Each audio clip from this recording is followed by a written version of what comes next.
queridos irmãos e irmãs, que Deus abençoe, bom dia, bom domingo, boa semana, que é o início aí da semana hoje, né? Um prazer estar com vocês aqui. Vamos hoje compartilhar essa palavra que Deus tem colocado no meu coração, uma palavra que meditei durante essa semana. Não vai dar para compartilhar tudo, né? Porque é um texto extenso, assim, todo o conteúdo, mas vou dar algumas dicas para a gente poder entender o contexto da nossa leitura. Mas antes disso, vamos orar e vamos pedir ao Senhor que seja bênção para nossas vidas, seja relevante para os nossos dias, né, que estamos vivendo, o fortalecimento da nossa fé, na nossa confiança no Senhor. Senhor, nós te louvamos e te bendizemos por essa manhã, porque podemos estar aqui reunidos para te adorar juntos e para também ouvir a tua palavra, que o teu Espírito Santo nos ministre nesta manhã, falando aos nossos corações, às nossas vidas, inquietando-nos, Senhor, a respeito da tua palavra e levando-nos a nos aprofundarmos nela para aprender mais de ti. Ajuda-nos, ó Deus, dá-nos discernimento, dá-me a mim sabedoria e graça para comunicar de forma efetiva, clara, aquilo que o Senhor tem colocado no meu coração.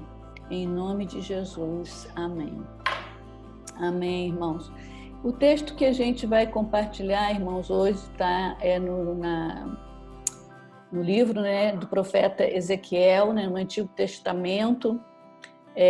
A gente vai falar aí algumas informações sobre esse texto, né?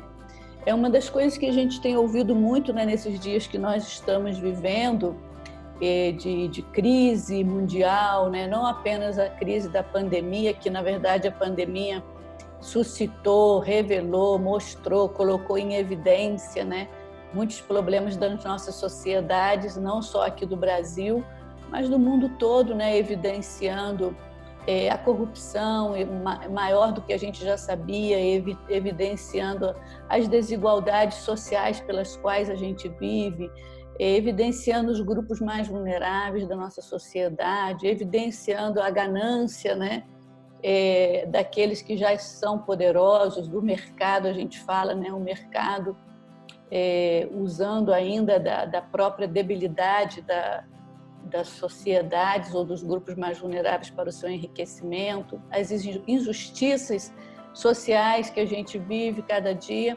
e tudo isso traz para nós muitas reflexões, e o que a gente tem ouvido muito falando sobre a volta de Cristo, que inclusive Ezequiel é um dos profetas assim apocalípticos também, né? Diz que ele se sobressaiu nessa área. Eu não vou falar sobre isso porque eu não sou boa nisso, né? Na questão de escatologia e apocalipse, mas Ezequiel também é reconhecido como um escritor que falou muito sobre isso. A gente tem ouvido muito sobre isso e temos ouvido muito também sobre o juízo e a disciplina de Deus, né? E é um pouco sobre isso que eu gostaria de falar hoje, né? Como Deus usou a vida de Ezequiel para falar a Israel num momento de crise, de dor, inclusive de calamidade, né? E o que Deus estava querendo que o povo entendesse, não só como povo de Deus, mas também tratando com as nações ao redor de Israel, né? Então, o nosso texto encontra no livro de Ezequiel, capítulo 5, versículos 5 a 8, eu vou ler para vocês, que diz assim, versão atualizada, Ezequiel 5, versículo 5 ao versículo 8. Assim diz o Senhor Deus, esta é Jerusalém. Eu a coloquei no meio das nações, com os outros países ao seu redor. Ela, porém, se rebelou contra os meus juízos e os meus estatutos, sendo mais perversa que as nações e os países ao seu redor. Porque os moradores de Jerusalém rejeitaram os meus juízos e não andaram nos meus estatutos. Portanto, assim diz o Senhor Deus, falando para Jerusalém, falando para o povo de Deus: vocês são mais rebeldes do que as nações que estão ao seu redor. Não andaram nos meus estatutos, não executaram os meus juízos e nem procederam segundo o direito das nações ao redor de vocês. Por isso, assim diz o Senhor Deus, eis que eu mesmo estou contra você, Jerusalém, e vou executar o meu juízo dentro de você à vista de todas as nações. Em outra versão ele diz assim, eis que eu mesmo, Deus, me levanto contra ti. Então é uma palavra bem dura, né? Aí talvez os irmãos nessa manhã vão pensar, uau, pastora, queríamos alguma coisa mais, né, leve para esse domingo. Eu achei essa palavra bastante dura, mas me fez me prostrar diante de Deus, né? Sabendo que Ele é o Senhor da nossa história, Ele é o Senhor das nações e nós somos o seu povo para o qual Ele tem um propósito, né? Então a gente sabe que Deus formou a nação de Israel, né, com o propósito de que eles fossem bênção para todas as nações da terra. Eles deveriam transmitir boas novas, deveriam transmitir boas notícias, ser um modelo para que as nações viessem, conhecessem a Deus, adorassem ao Senhor. Foram chamados para abençoar, né, como a gente vê no chamado de Abraão, eu vou te abençoar e através de ti serão abençoadas todas as famílias da terra. Né? Ele manifesta também durante toda a escritura, né? Não só aqui no que nós vamos ver em Ezequiel, mas durante todo o relato da Bíblia, a gente vai ver Deus tratando com juízo e disciplina, como a gente viu, né? Mesmo antes de chamar a Abraão a Torre de Babel, o dilúvio, que era uma disciplina de Deus. E depois, já formada a nação de Israel, a gente vai ver momentos em que Deus trouxe outras nações para disciplinar o seu povo e levar o seu povo aquilo que era a perfeita vontade de Deus para eles, né? O Egito, por exemplo, nós vemos não só o que Deus pôde fazer ali, manifestando através de tantos milagres, para que os egípcios conhecessem a Deus e vissem que Deus era um Deus poderoso, mas também para que Israel também pudesse ver o poder do Deus que eles serviam e também através disso eles poderem abençoar, né, essas nações, as convidando para virem adorar a Deus, as convidando para virem se reconciliar com Deus, que é a palavra mais usada no Novo Testamento, né? Então, Ezequiel supostamente não era um profeta, mas interessante, eu achei isso muito interessante na vida de Ezequiel, ele era um sacerdote. Ele foi levado numa primeira leva de exilados para Babilônia. Desde ali de Babilônia é que ele vai profetizar. Então Deus o chama como sacerdote, como aquele que era o guardião, como aquele dos ensinamentos. Inclusive diz aí os estudiosos que ele abriu uma escola de profetas ali bem pertinho ali do rio Quebar, que é onde ele morava, era um rio que cortava toda a cidade de Babilônia. E ali ele ensinava as escrituras, né? Então Deus o chama agora para profetizar, porque estava chegando o momento em que Jerusalém, a capital, né, de Judá e de todo Israel, na verdade, no princípio, mas depois passou a ser só de Judá, estava no cerco para ser levada toda cativa para a Babilônia, né? Os caldeus estavam entrando, estavam assolando com tudo, e agora Jerusalém seria destruída, Jerusalém seria queimada e Jerusalém seria levada, seus moradores, né, também para o exílio, que esse exílio, como alguns de vocês sabem, depois duraria 70 anos, né? Então Deus o chama para profetizar e para confrontar a Israel, né, o seu povo com os seus pecados, e ele ali então ele denuncia primeiro tudo que eles estavam fazendo, depois diz, olha, vai vir o sofrimento, vai vir a destruição, o projeto que Deus tinha, e vocês não seguiram esse projeto, vocês não fizeram de acordo, mas no final, quando ele fala sobre quando o povo se arrepende e quando o povo se volta para Deus, sempre Deus renova a sua promessa de que abençoaria o povo, né? E que não só o povo, mas Deus abençoaria todas as nações. né? É muito interessante que aqui diz aqui, Deus fala claramente na leitura que nós fizemos, eu te coloquei no meio das nações, né? Mas você, disse ele, se comportou pior do que essas nações inimigas, né? Diz, vocês são mais rebeldes do que as nações que estão ao seu redor.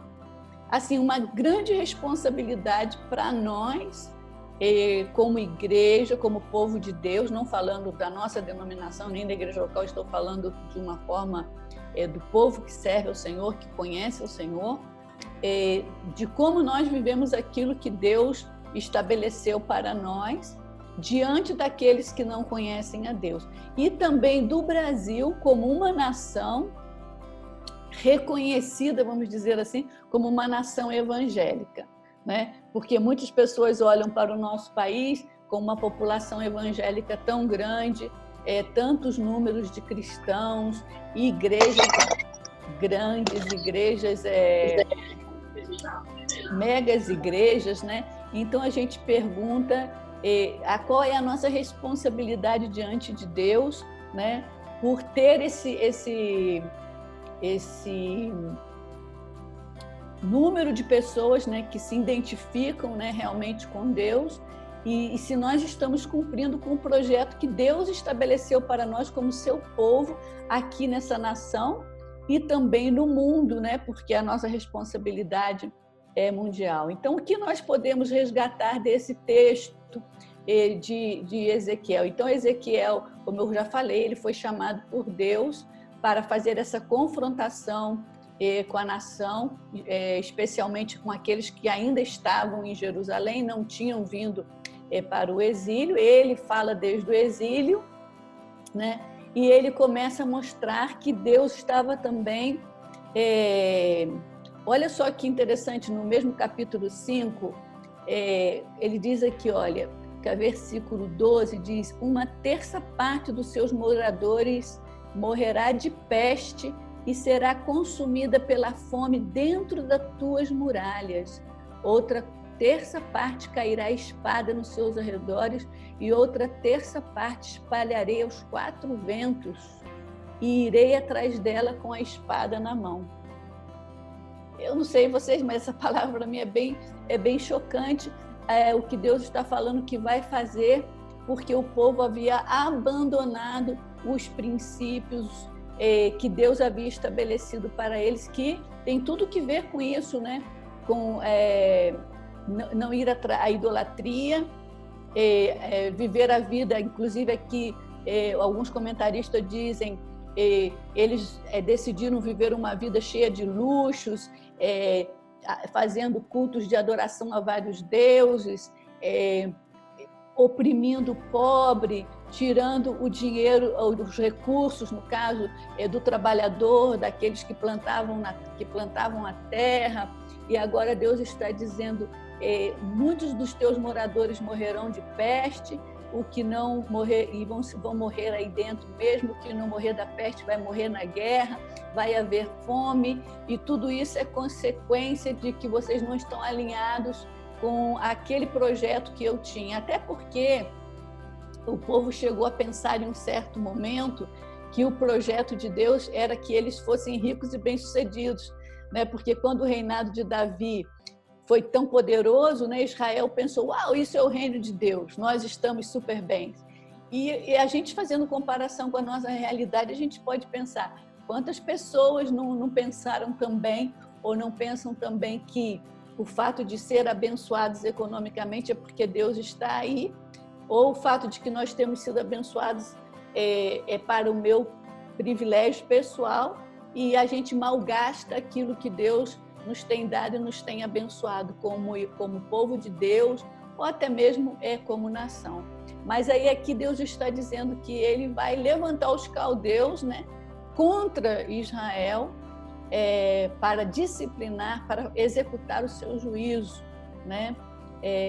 A primeira coisa que a gente aprende dessa situação, que aqui é uma situação alarmante, é uma situação de dor e de sofrimento que o profeta está compartilhando, a primeira coisa que Deus não faz acepção de pessoas, nele não há favoritismo, Ou seja, Deus não ama mais a um povo que a outro, ou a uma pessoa que a outra, né? O amor de Deus é incondicional por todas as pessoas, em todos os lugares onde elas estão, e Deus deseja que todas estejam em comunhão com Ele, de que todas realmente possam entender os seus princípios, entender os valores do reino de Deus e caminhar com Ele, né? Ele também não tem acepção de nações, porque muitas vezes a gente pensou, olha, foram mais abençoados porque era Israel, mas o mesmo amor que Deus formou a Israel pensando em todas as nações. Então todos nós estamos, na verdade, diante do Senhor. Ele a todos nós olha com misericórdia, mas também com tristeza quando vê a sua criação tão longe daquilo que Ele planejou para essa criação, tão afastada daquilo que Ele planejou. Então, o coração de Deus se continua buscando a essas pessoas aonde elas estão, e não é que alguém está sofrendo mais porque Deus ama menos, mas Deus está usando situações, a gente vai falar mais sobre isso, para nos trazer de volta, né, aquilo que é a vontade dele, aquilo que é o projeto dele para nós como povo de Deus. Então, o Senhor, inclusive eu penso nessa grande misericórdia de Deus. Outro dia eu pensava, né, quantas pessoas cometeram tantos erros na sua vida. Todos nós cometemos erros na nossa vida, mas às vezes fizeram coisas tão cruéis, que vão deixar marcas para toda a história, mas, no entanto, se essas pessoas se arrependerem, Deus as perdoa e tem misericórdia delas, né? E nós, muitas vezes, não temos essa capacidade de amor e de perdão que Deus tem, né? Porque a gente pensa, se essa pessoa pecou tanto, errou tanto, fez tanto mal, né, ela merece uma grande disciplina e merece uma destruição, né? E Deus ainda estende a sua mão, e Deus ainda perdoa. E Deus, quando há um arrependimento profundo, Deus perdoa e dá a possibilidade dessa pessoa estar em comunhão com Ele, ter a salvação da sua alma, né? Como para todos nós, né? Mas às vezes nós somos mais queremos ser mais justos que Deus, né? Queremos ser mais justos que Deus, né? Deus pode usar qualquer nação. Outro ensinamento que nós vamos resgatar Deus pode usar qualquer nação ou situação como agente de juízo, disciplina ou ensino para nós, né? No caso aqui, para o povo israelita, era impossível que Deus usasse uma nação estrangeira para disciplinar a eles, que eram o povo de Deus. A gente uma vez já compartilhou sobre isso, quando Abacuque reclama diante de Deus, e ele diz, Senhor, mas o Senhor vai usar esse povo aí, esse povo que é mais pecador do que nós, né? Que exatamente eram os caldeus, né? Essa profecia estava sendo de Abacuque, estava fazendo referência a esse evento, né, da invasão dos caldeus sobre Israel, mas Deus, Ele quer trabalhar com todas as nações, e Deus, Ele não promove as situações, porque você poderia perguntar, então nós estamos nessa situação que estamos porque Deus criou essa situação da pandemia? Não, Deus não criou, isso aí é resultado das ações do ser humano, de todas as ações que nós sofremos, inclusive outros tipos de situações tristes, trágicas, catastróficas, são resultado da ação do homem em desacordo com os princípios que Deus estabeleceu para que ele vivesse. A gente poderia falar mais sobre isso, né? Por exemplo, sobre o cuidado do meio ambiente, que Deus já nos deixou aí um mandato para que nós fôssemos administradores, mordomos da criação, e que nós, eu digo nós, incluindo toda a humanidade, não temos feito caso. Então, essas situações vêm como fruto das nossas decisões, e no caso, algumas vezes, a maioria das vezes, no caso, pensando na natureza, tudo isso, mais decisões, né? Mas Deus pode usar qualquer situação como agente para nos ensinar e para nos disciplinar. Muitas vezes nós não entendemos o agir de Deus na história. E por que nos acontece isso? Talvez seja a pergunta que muitas pessoas têm feito. Por que nos acontece? Por que Deus permitiu tal situação, né? Mas algo nós estamos aprendendo e vamos aprender em tudo isso, né? E às vezes nós ouvimos pessoas dizendo: olha, eu nunca pude ter tanta comunhão com Deus como eu estou tendo agora, eu nunca pensei nessa questão da vida, nunca pensei realmente na vulnerabilidade da própria vida, como a vida é sensível, é frágil, né? Diante de uma coisa até invisível aos nossos olhos, ela pode se esvair rapidamente. E hoje nós estamos pensando sobre todas essas coisas e estamos voltando a dar valor a pequenos detalhes que antes nós não dávamos. A sociedade não valorizava a questão das relações interpessoais, né? Eu acredito até que a gente tinha se afastado tanto desses relacionamentos por causa das próprias redes sociais, né? E a gente falou sobre, no passado, antes da pandemia, sobre o vício das redes sociais. E eu acho que agora a gente está tendo assim, uma saturação, né, dessas coisas, que até, como eu comentei um outro dia, a gente pode sofrer até uma indigestão, né, de redes sociais, né, por causa de tanto consumo para poder se relacionar, para poder comprar, para poder fazer tudo.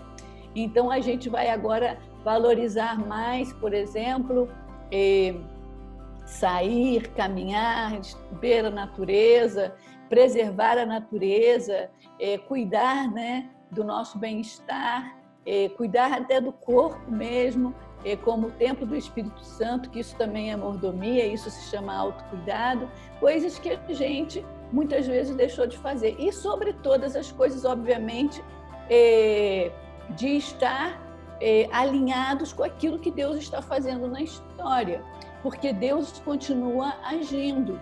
Deus usa nações, poderes, situações, às vezes a gente fala até a própria cultura, para nos falar, nos ensinar e para cumprir os seus propósitos. É como Ele quer, porque Ele é Senhor de todas as coisas. Isso é uma coisa que nós precisamos entender, que Deus é Senhor de todas as coisas e Ele está sobre todas as coisas, e que Ele vai usar muitos elementos ou situações ou pessoas que nós não imaginaríamos.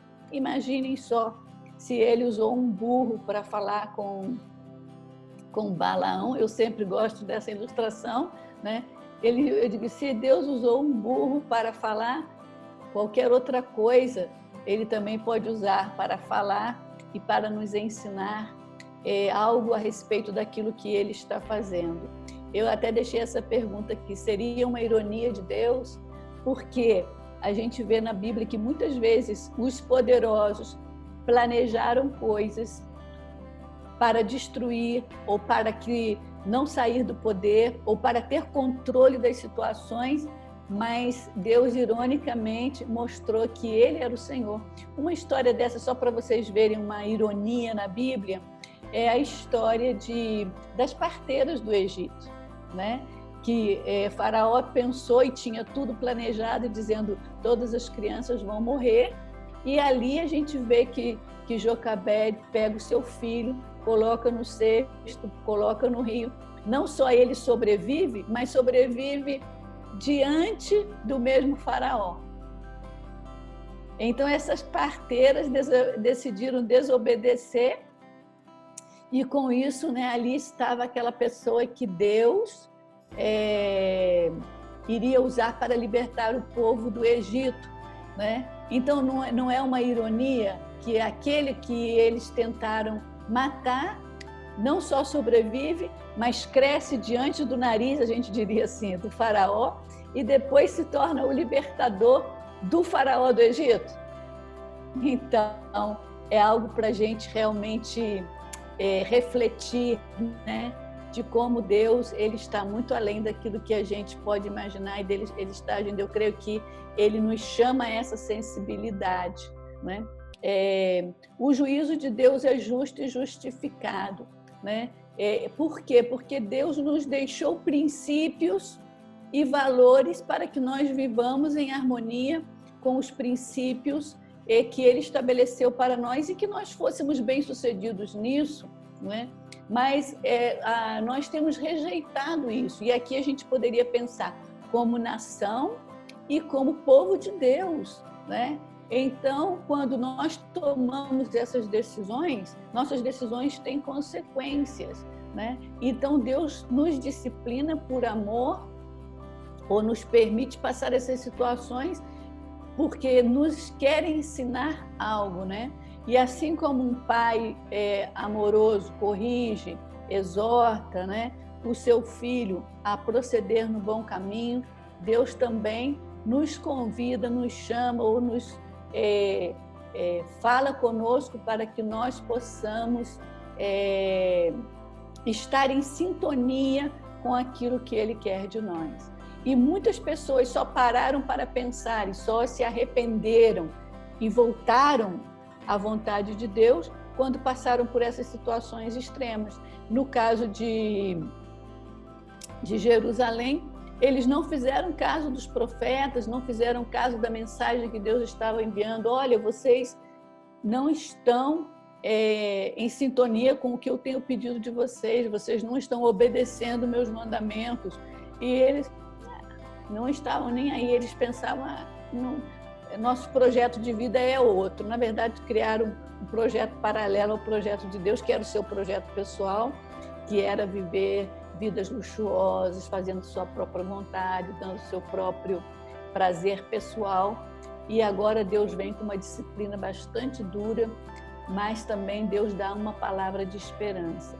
Então, mas antes de falar dessa palavra de esperança, né, a gente tem que saber que nossas decisões têm consequências, né? Tanto como pessoas, como congregação, comunidade de fé, como igreja nacional, vamos dizer assim, do nosso país, né? E a gente, muitas vezes estamos sofrendo fruto das nossas próprias decisões. Não é que Deus nos está castigando ou que outra pessoa nos está castigando, mas nós estamos simplesmente colhendo o que nós plantamos, né? Alguém tem falado sobre isso. Se você planta laranja, não vai colher uva nem pera, né? Você vai colher laranja, né? Então é a lei do plantio, né? A gente não pode fazer outras coisas esperando que dê outros frutos. Então, se nós decidimos pelos nossos próprios projetos, nós vamos responder pelos nossos próprios projetos, né? Mas ainda assim, Deus manifesta sua misericórdia para com a humanidade, porque Ele nos ama. Apesar das nossas rebeliões, né? Eu vou voltar aqui outra vez, porque tem esse versículo que Deus fala também para o povo no capítulo 11 de Ezequiel. Deus fala que quando eles se arrependessem, quando eles entendessem que o projeto de Deus era o projeto melhor para eles como nação, né, eles receberiam de Deus a restauração. E olha o que dizem em Ezequiel 11, versículo 19. E eu lhes darei um só coração e porei um espírito novo dentro deles. Tirarei deles o coração de pedra e lhes darei coração de carne, para que andem nos meus estatutos e guardem os meus juízos e os executem. Exatamente o contrário daquilo que Deus falou que eles não estavam fazendo. E uma palavra que Ezequiel usa muito, né? Não dá tempo, o livro é bem extenso, são 48 capítulos, mas é a palavra rebeldia, né? Que eles haviam se rebelado contra aquilo que Deus havia estabelecido para eles. Mas aqui está dizendo que quando eles se voltassem para Deus e reconhecessem que esse projeto pessoal deles era um projeto falido, era um projeto que não tinha futuro, era um projeto que só trazia infelicidade, que só trazia o mal, né, para a sociedade e para eles como povo de Deus, então aí sim Deus daria para eles um novo coração. E esse coração seria um coração de carne, na verdade o que ele está dizendo é um coração sensível, é um coração quebrantado, é um coração que escuta a voz do seu Senhor e não um coração de rebeldia. Tanto que ele diz, para que andem nos meus estatutos e executem, guardem e executem os meus mandamentos, né? Então o Senhor nos tem dado esses princípios pelos quais nós devemos reger a nossa vida, e nós só temos que buscar primeiro conhecer esses mandamentos e esses princípios que estão na palavra de Deus, ser sensíveis a eles e andar em obediência. E isso significa para nós a bênção do Senhor sobre as nossas vidas, né? Significa que mesmo em meio ao caos, nós podemos ter paz, porque Deus está no controle. Deus vai cumprir todas as suas promessas para nós da mesma maneira, né? O povo de Deus, né? O quarto ponto, o povo de Deus, mesmo sob juízo, continua sendo povo de Deus para a missão de Deus, né?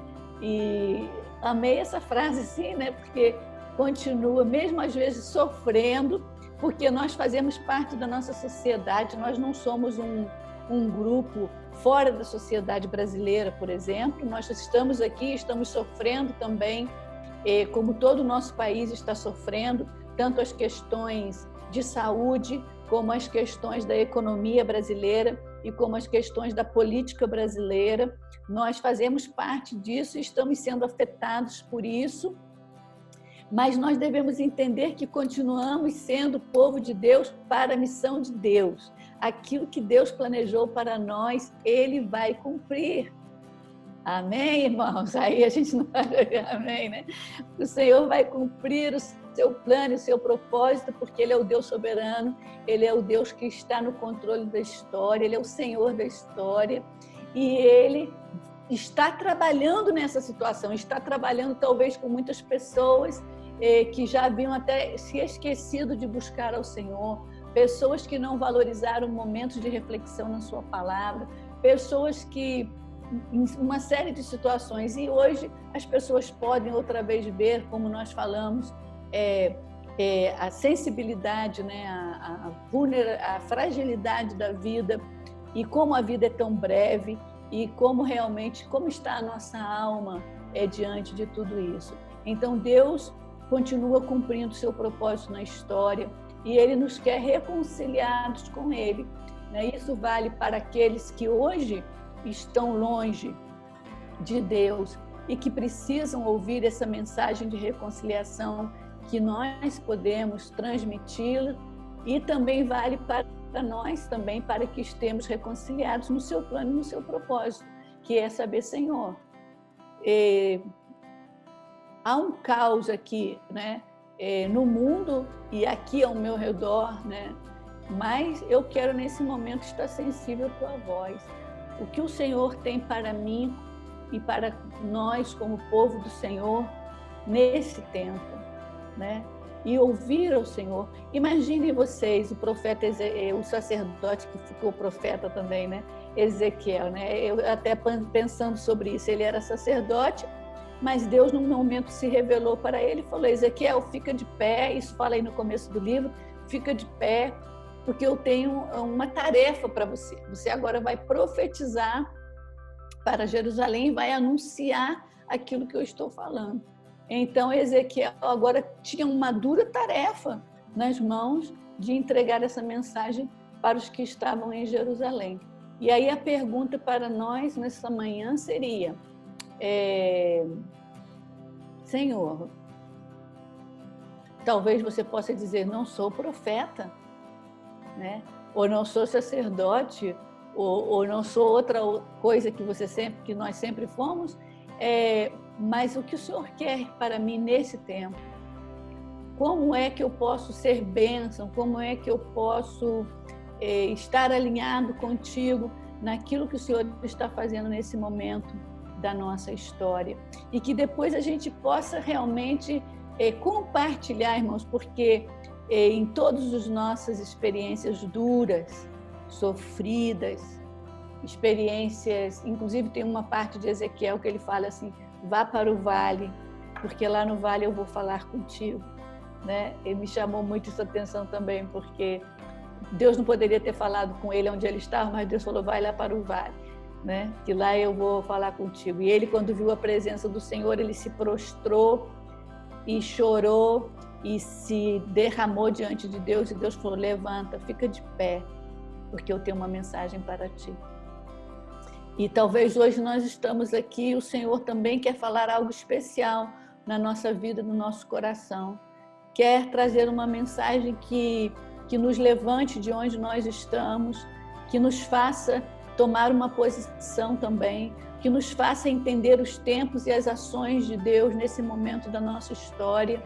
E nós só precisamos estar sensíveis à voz do Senhor, né? Ou seja, dele, ou seja, no vale onde nós estamos passando, ou seja, que nós já estamos de pé, atentos à sua voz, permitir ao Espírito Santo ministrar ao nosso coração e dizer, olha, eu estou agindo, descansa, eu estou no controle.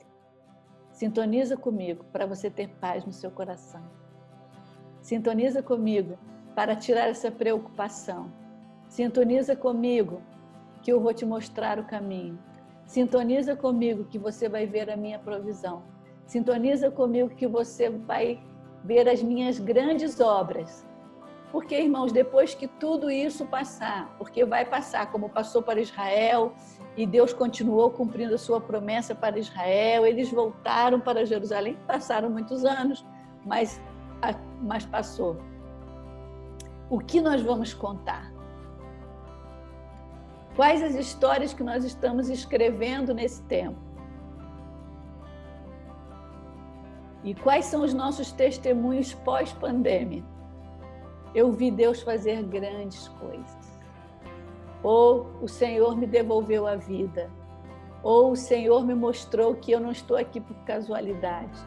O Senhor me mostrou, me falou, me fez ver, me revelou, não importa a expressão, né? Que eu precisava estar mais sintonizada com Ele, precisava estar mais em harmonia, ou que eu precisava confessar as minhas culpas, que eu precisava de arrependimento, ou que eu precisava de uma renovação espiritual, ou que eu precisava dessa confrontação com a sua palavra. Deus trata com o seu povo, assim como a gente vê em diferentes momentos do Antigo Testamento, livro de Juízes, Reis, a gente vai vendo o agir de Deus, os profetas, para que eles pudessem recordar os feitos do Senhor e voltar-se para Ele e aprendessem de Deus para que pudessem ser bênção aonde eles estavam, ser abençoados e pudessem ser bênção para todo mundo. E eu acredito que é isso que o Senhor quer de nós, como povo dele, como indivíduos que amamos ao Senhor, e que Ele está agindo e a gente não sabe o que Ele vai fazer. Então a gente também poder descansar e se deixa Deus agir. Até porque nós não podemos fazer nada, não é verdade? A gente não tem poder de mudar essa situação, né? Tem pessoas que estão acreditando que elas podem ordenar ao vírus que pare e o vírus vai parar. Mas, na verdade, nós não temos o controle. E é bom admitir isso, que nós não temos o controle. Aliás, eu tenho até um certo temor, né, dessa frase, quando a gente diz assim, está tudo sob controle. Às vezes que eu falei isso, em seguida foi um desastre total. Então, Deus está no controle e que Ele nos ajude a estar em sintonia com Ele para viver o que Ele tem para nós nesse tempo. Porque no próximo ano nós já não sabemos o que será. Então, nós temos o hoje para ouvir a Deus, para obedecer a Deus, para amar o Senhor, para servi-lo com todo o nosso coração e para fazer o que Ele pede de nós. E Ele mesmo se faz responsável pela vida de cada um de nós. Então, o juízo de Deus, quando Ele executou seu juízo na história, foi para o bem. Foi para o bem. Que nós possamos estar em sintonia com Deus na sua perfeita vontade. Que Deus abençoe os irmãos.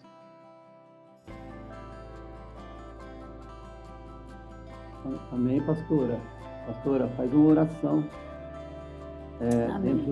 dentro da leitura desta palavra, uma excelente leitura do que realmente tem acontecido neste tempo, e gostaria que você pudesse fazer esta oração, então, dentro da leitura que você fez aí, que o Espírito Santo te deu, nessa palavra, né, para que Deus possa, de fato, tudo isso está dentro daquilo que Deus planejou, mas sabemos que vai passar, né? Então, que nós possamos ter guardado essa palavra no coração, continuar guardando, e que isto nos sirva, né? Para que quando passar esse tempo, nós possamos ter aprendido uma lição. Nós, que eu digo, ser humano, nós possamos ter entendido o que Deus está falando, né? Amém. Amém. Amém. Oramos. Senhor, nós te agradecemos, te bendizemos com todo o nosso coração pela tua soberania, Senhor. É algo que nossa mente humana é muito limitada para entender. Realmente eu te louvo com todo o meu coração, Senhor, porque temos visto atos milagrosos do Senhor na história, no passado, e hoje também estamos vendo atos de milagres, Senhor. Nós não sabemos, Senhor, tudo que vai acontecer, nós não sabemos as consequências, mas nós sabemos que o Senhor está agindo em meio da dor, em meio do sofrimento, em meio da desorganização, em meio das frustrações, em meio das limitações. O Senhor está agindo e o Senhor continua com o teu plano, o teu propósito de abençoar as nações, de convidar o ser humano para se reconciliar contigo e para conhecer-te mais de perto, não apenas pedir perdão pelos pecados e confessar que é tão importante, mas poder aprofundar nesse relacionamento contigo e conhecer esse Deus de amor, de misericórdia, de compaixão, esse Deus cuidador, né? Cuidadoso, que cuida de nós em todas as situações. Eu quero abençoar, pedir a tua bênção sobre nós nessa manhã, Senhor, sobre cada coração, cada pessoa que está ouvindo hoje a tua palavra. Se há preocupações, se há tristeza, se há depressão, se há angústia, se há incertezas, se há medos, medo do amanhã, medo do futuro, que hoje o teu Espírito possa trazer esse bálsamo de paz sobre cada coração e possa haver descanso, Senhor, possa haver descanso, não, Senhor, no nosso estado, não, Senhor, inclusive na nossa organização, mas descanso em Ti, Senhor, porque Tu és o nosso descanso, saber que estamos nas Tuas mãos, como tivemos toda a nossa vida. Se estamos aqui hoje, se nascemos, é porque o Senhor nos permitiu nascer, se vivemos. Quantos de nós hemos estado em situações da beira da morte, o Senhor nos tirou daí porque não era o Teu plano, não era o Teu propósito, sempre estivemos nas Tuas mãos. Passamos por situações de perigos, passamos por situações de escassez, mas sempre vimos a Tua fidelidade, sempre vimos a Tua provisão. Não temos por que duvidar do Teu cuidado, do Teu amor. Que isso possa estar muito presente na nossa vida como igreja, como filhos do Teu reino que nós somos. E que hoje, nessa manhã,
manter na presença de Deus, nos manter buscando em oração, Ele vai tocar na sua vida e que o milagre dele vai acontecer na sua vida.